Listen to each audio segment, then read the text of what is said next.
আসসালামু আলাইকুম ভিউয়ার্স। কোরআন আমাদেরকে কেন শিখতে হবে?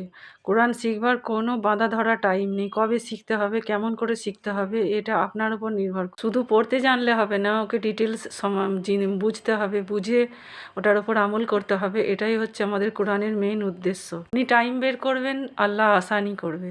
শয়তান বেহকাবে, শয়তান তোমাকে অন্যদিকে নিয়ে যাবে, কিন্তু আপনাদের সবাইকে ওটাকে শয়তানের ভুল ধারণা যেটা আপনার মনে ডালবে সেটা থেকে দূরে থাকতে হবে। নিজেকে নিজের নফসের খিলাফে গিয়ে নিজেকে জিদ করতে হবে। জিদ থেকে তবেই কোরআন শিখতে পারবে, তবেই আমাদের আখেরাত মজবুত হবে। কোরআনে বলেছেন, বেশক আমি ওই সমস্ত মুমিনদের ওপর উপকার করেছি যে তোমাদের মধ্যে থেকে একজনকে রসুল বানিয়ে পাঠিয়েছি, যে কোরআনের আয়াতকে তিলাওয়াত করবে এবং বুঝিয়ে বুঝিয়ে বলবে।